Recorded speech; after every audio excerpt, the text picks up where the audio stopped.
Let me just ask you to start with, when you hear Second Corinthians, do you think of anything?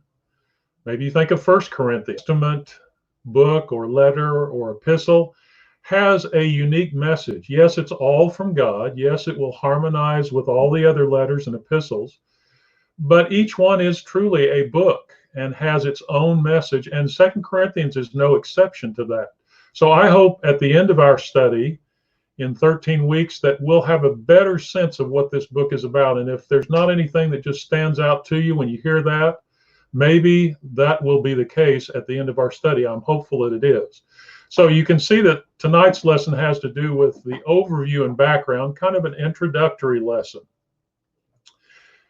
Before we do that, let me ask you some questions. Just respond in your own mind to the different questions here. Has anyone ever poured out their heart to you? Maybe they sought you out and they just opened up to you and let you know what they were thinking and maybe some problem they were having. Have you ever sought comfort from someone else during a particularly trying time? Do you ever make plans, important ones, and then you change them? Has anyone ever questioned your sincerity? It's an interesting question. Have you ever been compelled to open up your wallet and give to a needy cause? I think I know the answer to that one, but think of some particular need that existed and how you responded to that. Have you ever been energized by the arrival of someone, maybe someone you weren't expecting, or someone that you didn't know and they proved to be very helpful to you as a result of their presence? Has anyone openly criticized you for your actions? And finally, have you ever prayed to God for help and felt like He didn't answer your concerns? So, interesting questions. Why are we asking those questions? In part, I started off with these because they all surface in 2 Corinthians. 2 Corinthians is an epistle written by Paul in which he opens up his heart, I think, as he does not do anywhere else. Now, he certainly does that in other epistles. We think about the prison epistles. And there are times where he shares the feelings and the thoughts that are upon his heart. But I don't think that's the case anywhere more so than in 2 Corinthians. So let's just think about some of those situations. He pours out his heart in the epistle. He talks about facing a sentence of death in chapter 1, and yet he was comforted by God. He had made some travel plans concerning the Corinthians, and he's charged with fickleness about changing those plans.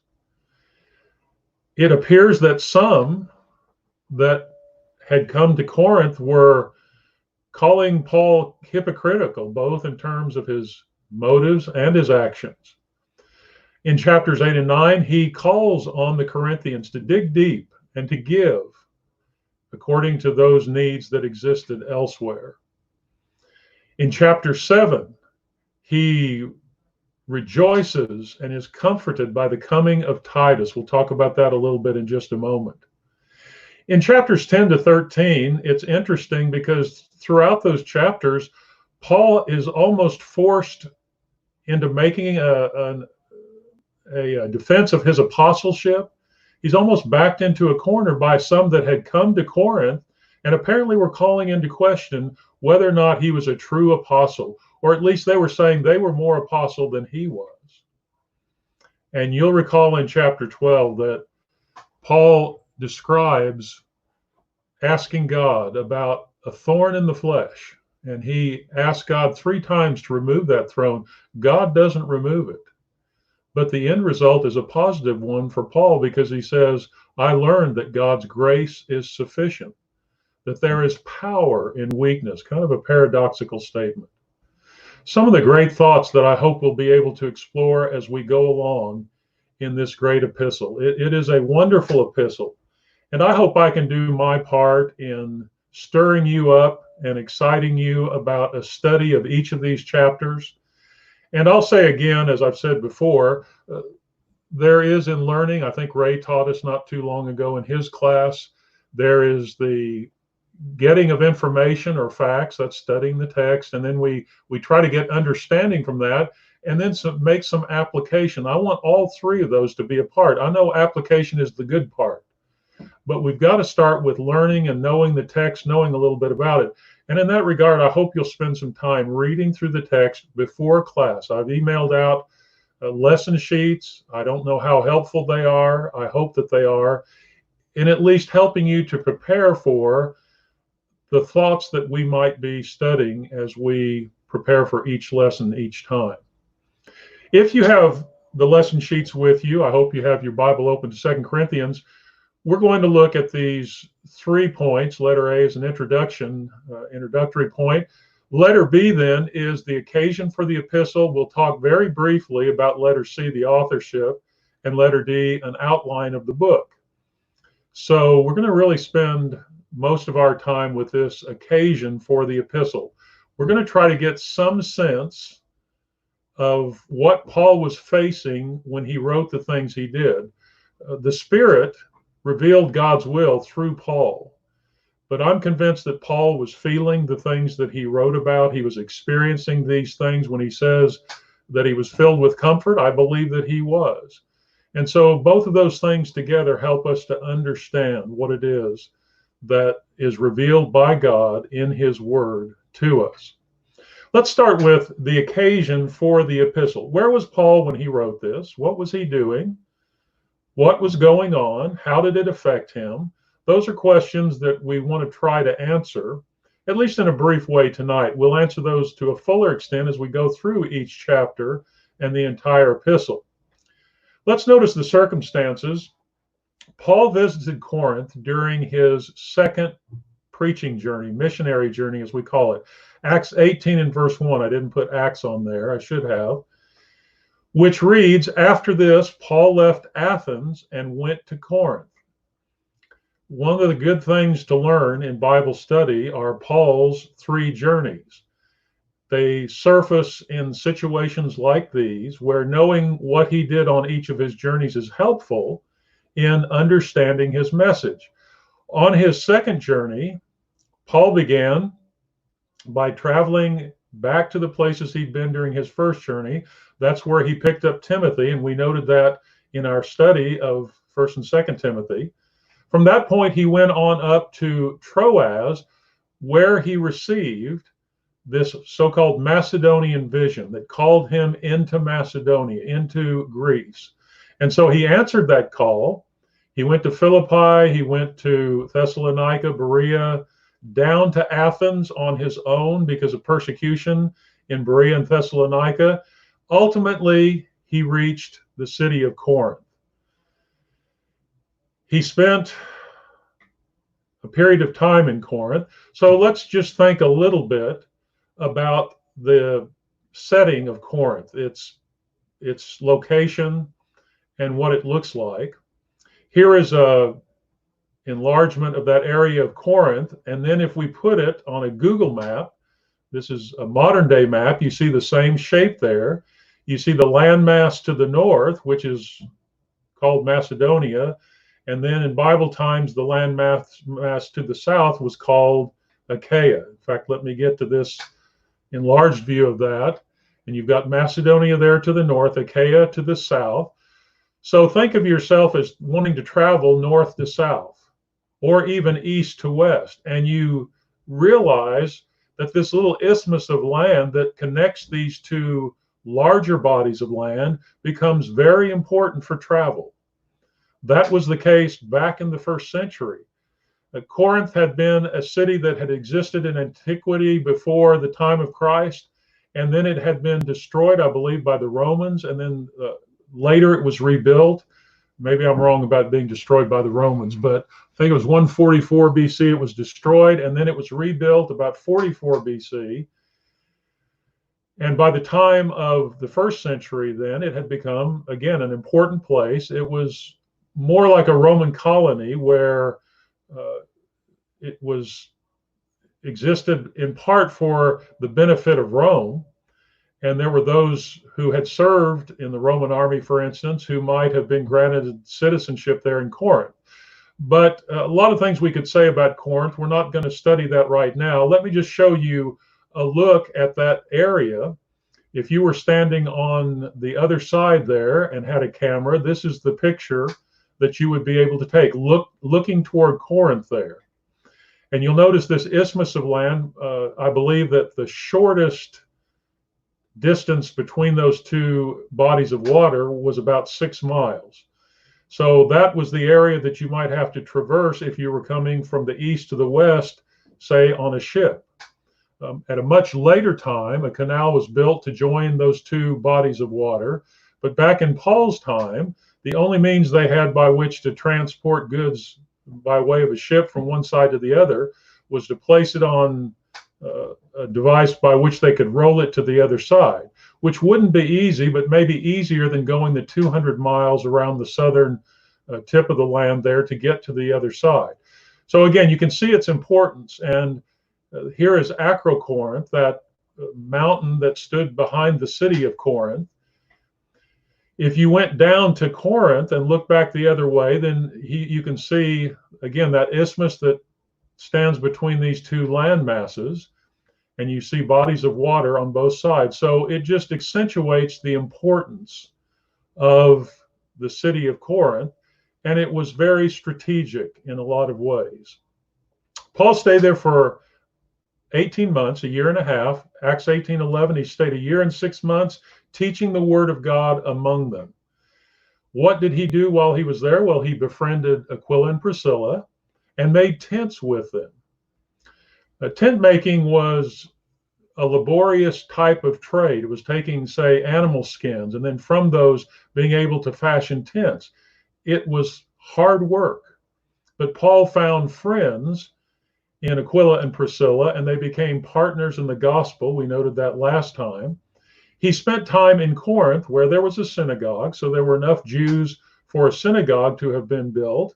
And he taught the gospel in the synagogue until he was run out of the synagogue, but he settled next door and began to preach the gospel there. And all of that was a result of Jewish opposition. Many were baptized. Paul received a vision from the Lord that told him not to be fearful, that there were many that the Lord had in that city, so to continue preaching. And he did that, as we've noted, for a year and a half. Later, at some point, he was brought before the proconsul there, the person in charge, Gallio, and the Jews were trying to bring charges against Paul, and Gallio dismissed those charges. So Paul stood before the judgment seat of Gallio, but he was not sentenced with anything. He was allowed to go free. So his work in Corinth was very successful. A church was established there as a result. Then after a year and a half, he left Corinth and he made his way ultimately back to Antioch, where he had departed. In this epistle of 2 Corinthians, well, as we know, Paul stayed a period of time at Corinth. In 1 Corinthians, he gives us some detail about his interaction with the people in Corinth. In chapter 16, verses 8 and 19 of 1 Corinthians, when he writes this first epistle, he describes himself as being in Ephesus. Look at verse 8. I will stay in Ephesus until Pentecost. And then in verse 19, he describes the churches of Asia. And he says, they send you greetings. Paul was in Ephesus. Why was he in Ephesus when he writes 2 Corinthians and even 1 Corinthians? Let's go back to his journeys. After his second journey, during which he establishes the church at Corinth, he leaves from Antioch and he travels back again through those regions where he had been, Galatia and Phrygia. He strengthens the disciples. Then he makes his way to Ephesus. He had spent, well, he kind of skirted Ephesus on his way back in the second journey, but I'm sorry, I'm getting confused. He went through Ephesus at the end of his second journey. So he comes back to Ephesus, which would have been a place from which the gospel could make gains throughout Asia. And he actually describes that as being the case in Acts chapter 19. Notice that he stays there a long time. We said a year and a half in Corinth on the second journey. Here he enters the synagogue in Ephesus for 3 months, and then he's forced to go to what's described as the Hall of Tyrannus, and he preaches and teaches disciples there for 2 years. So he spends at least 2 years and 3 months in Ephesus. My point is, that's a long time too. During that time in Ephesus, not only is he working there, but he's also dealing with other matters in other places, as we'll see in a moment. When he comes back through, this is the visit I was thinking of earlier, at the end of the third journey, he doesn't go to Ephesus, but he goes to Miletus. He meets the Ephesian elders on his way back, and he mentions having been with them for 3 years. Maybe he's just rounding off the 2 year and 3 months. At any rate, he spends a long time in Ephesus. Let's notice then what he does during that time. At the end of 1 Corinthians, listen to what he mentions as his plans. He's writing to the Corinthians this epistle. He says, I will visit you after passing through Macedonia. So think back to that map.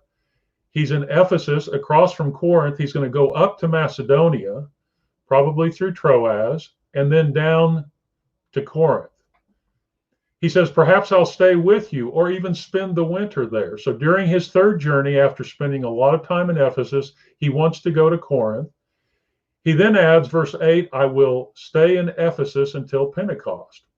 So whatever point in time this was, during his stay at Ephesus, he says, I'm going to stay here till Pentecost, which would have been in the spring, early summer, and then I'll make my way there toward Corinth. A lot more we could say about different matters, but we'll leave it at that for now. As a part of his instruction in 1 Corinthians, notice what we've got, this collection for the saints. Verse 2, on the first day of every week, each of you is to put something aside and store it up as he may prosper. We all recognize that. We give on the first day of the week according as we have prospered. Here's the passage. It comes at the end of the first letter he writes to the Corinthians while he is in Ephesus. Interesting. And then he says, when I come to Corinth, I'll help you take those funds and get them to Jerusalem, where they're to be delivered to the poor saints there. He also anticipates a visit by Timothy, chapter 16, verses 10 and 11. Listen to what he says. When Timothy comes, see that you put him at ease among you, for he's doing the work of the Lord.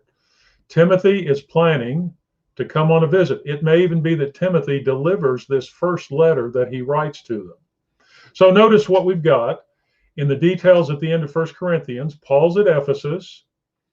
He is planning to make a visit up into Macedonia and then to Corinth. He tells them to lay by and store, and that Timothy is coming to visit them. Having noted those things, let's look at what I'm describing here in your lesson sheet as a change of plans. And this gets a little bit involved, but let's look at the different matters that are involved. In 2 Corinthians, and we'll talk a little bit about the timing in a moment, he says, I had made a plan to visit you. I've changed that plan. And one of the reasons I've changed the plan, or maybe the main reason, is because I want to give time to you and the brethren there to make changes that I called upon you to make. Look at verse 23 of chapter 1 in 2 Corinthians. Paul writes, but I call God to witness against me. It was to spare you that I refrained from coming again to Corinth. So he had planned to make a visit. He had changed his plans, and he says it was in order to spare you. He adds, verse 24, not that we lord it over your faith, but we work with you for your joy, for you stand firm in your faith. I'm not trying to be a tyrant. I'm trying to give you opportunity to make changes that I've called upon you to make. Verse 1 of chapter 2, for I made up my mind not to make another painful visit to you. We'll come back to that in a moment. Apparently, Paul had made a painful visit. Would that have been his first visit to Corinth that we noted in Acts 18? That doesn't seem to have been painful. Could have been. It may have been that he made another visit that is not mentioned in the book of Acts. That's part of the picture that we're trying to develop here. Why did he change his plans? Well, we've already said he was giving them time. In addition to that, chapter 11 tells us that there were those who came in after he had left, and they were making charges against him.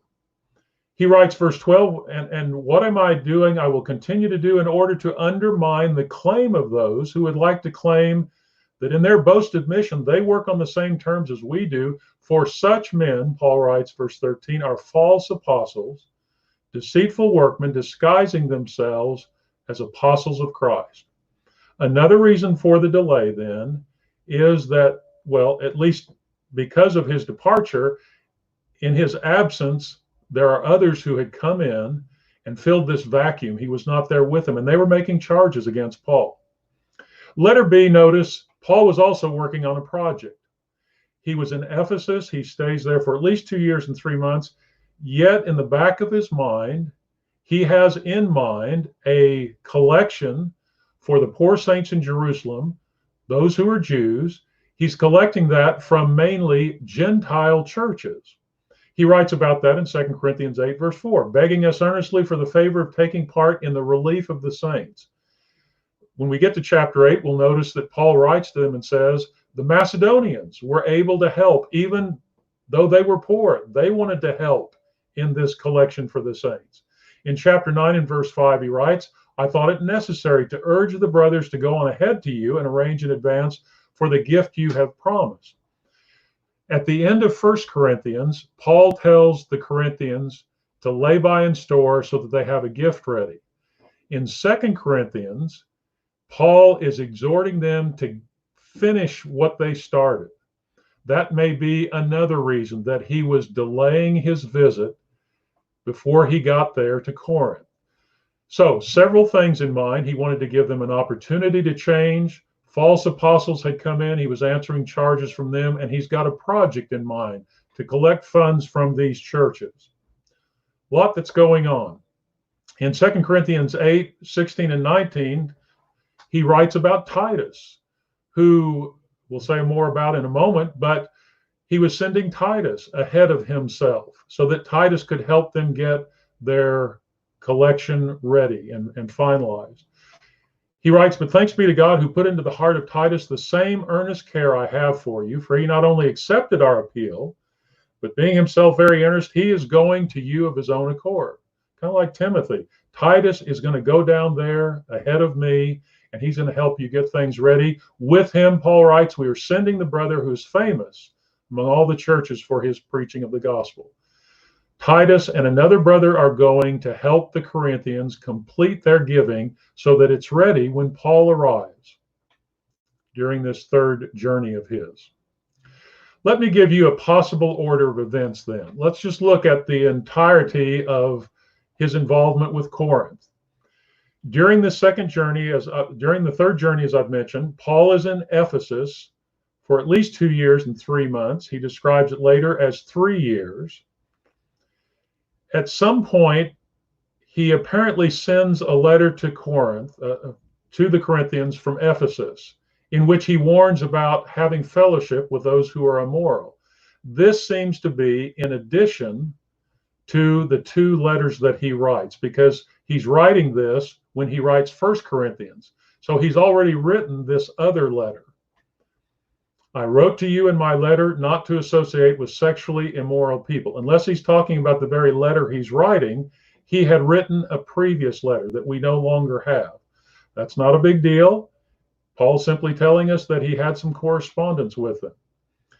In the meantime, while he's in Ephesus, he's also heard of some problems that the congregation is having.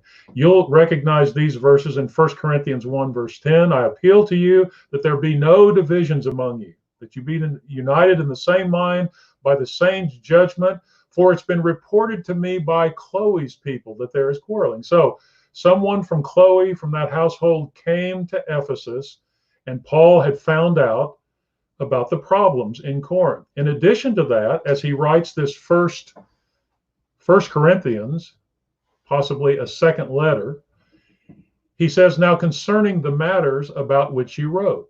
Apparently the Corinthians had sent some correspondence to Paul in Ephesus, To which now Paul responds, starting in chapter 7. He talks about things offered to idols, about marriage, about spiritual gifts. These are things the Corinthians had questions about. So he's trying to answer those questions. That's all a part of 1 Corinthians. And so he's getting ready to send this letter. He may have sent it by Timothy, as we said. Chapter 4, verse 17, he says, that's why I sent Timothy to you, my beloved and faithful child in the Lord. Verse 16:10, we read a moment ago, when Timothy comes, see that you put him at ease. Acts 19 describes apparently this visit by Timothy when it says in 19 and 22, having sent into Macedonia 2 of his helpers, Timothy and Erastus. So Paul writes the letter. Timothy goes and makes a visit, whether or not he's got that letter with him. Then, number 4, there may have been another visit that's not recorded in Acts. So Paul visits during his second preaching journey and establishes the church. He visits, we know, and we'll see in a moment, on his third journey. Maybe preceding that visit, there is a painful visit. Look at chapter 12 and 14, verse 14 of 2 Corinthians. Here for the third time I'm ready to come to you. Third time. He writes that in advance of what we know to be his second visit to Corinth. If it's a third visit, then he must have made a visit from Ephesus to Corinth during the time that he was in Ephesus.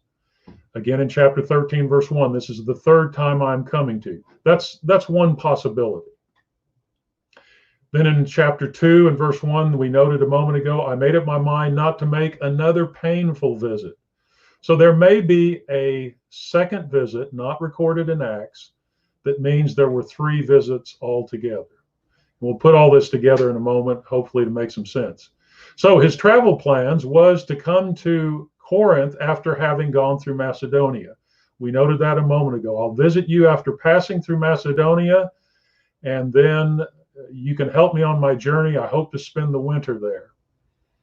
At some point, while Paul still is in Ephesus, anticipating this visit to Corinth, he dispatches Titus to Corinth. That's in advance of Titus's visit that we noticed a moment ago. Paul did not find Titus when he makes his way to Troas and then on to Macedonia. He writes in 2 Corinthians chapter 2, verse 12, when I came to Troas to preach the gospel of Christ, even though a door was open for me in the Lord, my spirit was not at rest because I did not find my brother Titus there. So I took leave of them and went on to Macedonia. Finally, in chapter 7, he is reunited with Titus. Paul is making his way from Ephesus down to Corinth for this next visit. He doesn't find Titus in Troas, but when he gets over to Macedonia, he does find him. Verse 5 of chapter 7, for even when we came into Macedonia, our bodies had no rest, but we were afflicted at every turn, fighting without, fear within. But God, who comforts the downcast, comforted us by the coming of Titus. Let's put that all together in kind of a graphic way. Here's Paul at Ephesus. He sends a letter that we don't have anywhere else, chapter 5 and verse 9, to Corinth. And he warns them against having anything to do with brethren who are immoral. He also hears of problems and receives some kind of letter from them about different things that they want to know more about. So he sends the letter of 1 Corinthians, possibly by way of Timothy. Timothy is sent, and he does make a visit there. Maybe then there is this painful visit. So this precedes what we think of as his second visit. We don't know for sure. Acts doesn't mention it. He simply alludes to a painful visit in 2 Corinthians. Then he has this plan to visit, which is to go up into Macedonia and then to come to Corinth and stay there for a period of time. He dispatches Titus and he sends him there, hoping apparently to then find Titus somewhere in Macedonia when he makes his way down to Corinth by way of Macedonia. But when he gets to Troas, he doesn't find him. And apparently he was expecting to. He makes his way on into Macedonia, and there he is reunited with Titus. And he says his heart is comforted. And then Titus goes back with this other brother down to Corinth to get the relief for the saints ready for Paul's visit. So all of that in advance of the visit that Paul ultimately makes, that we could trace from his third journey in Acts chapter 20. Well, that's a lot of information to go through. I understand that. Let's just add to this that he actually had a previous plan where he was going to come first to Corinth, then go up into Macedonia and come back to Corinth so that he could be with them 2 different times. So his original plan was, I'm going to come over there and visit you. I'm going to go up into Macedonia and come back. But he changed that plan. Again, he was giving them time to make necessary changes that they needed. And so he changed his plan to going up into Macedonia and then coming to Corinth. That was because of this painful visit. We've talked about that a couple of times. He talks about an experience in Ephesus where he was close to death. He was burdened. He had received the sentence of death. And that'll play a part in next week's lesson when we look at chapter 1 of 2 Corinthians. We've already said, letter D, that he goes up to Troas and Titus was not there. But he ultimately did find Titus somewhere in Macedonia, maybe Thessalonica, maybe Berea. We're not told where it was, but his heart was lifted because not only did Titus come back, but Titus said, the Corinthians have made the needed changes that you called upon them to make. So letter E, he's reunited. Let me summarize all of that real quickly before we're closing. He establishes the church in Corinth on his second journey. At the start of his third journey, he makes his way to Ephesus and stays there for at least 2 years and 3 months. There he writes what we call this missing letter, chapter 5 and verse 9 of 1 Corinthians. Maybe he makes another visit that's not mentioned in Acts, a painful visit where he has to deal with the church there concerning things that they were or weren't doing. He makes plans to visit Corinth. He wants to visit them twice, but then he has to change those plans in order to delay his visit. And he gives them an opportunity to repent. He realizes that false apostles have come in behind him, and he's also giving them time to finish this collection for the saints. Then Titus is sent ahead. When Paul makes his way toward Corinth through the way of Macedonia, he doesn't find Titus in Troas, but he finally comes across him. I said in Asia, that's not right, up in Macedonia.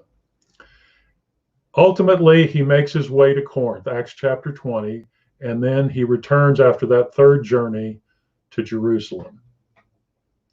So that is indeed an overview of all the events surrounding the writing of 2 Corinthians. We'll go through some of that again.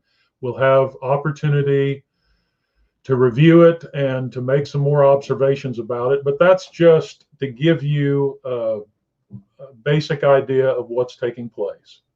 Very quickly, authorship.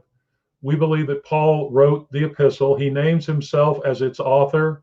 There is also external evidence where others name Paul as the author. Putting those two together, there's no reason to reject Paul's authorship.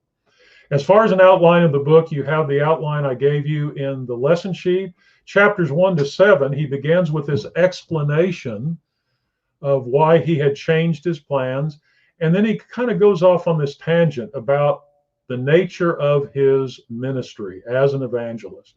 So that will take 2 or 3 different lessons to go through those chapters. At the end of that section in chapters 6 and 7, he makes an appeal to them to open their hearts, and he assures them of certain truth that he had revealed to them. Chapters 8 and 9 concern the collection for the poor saints in Jerusalem. These are great, great chapters, wonderful thoughts that are conveyed there.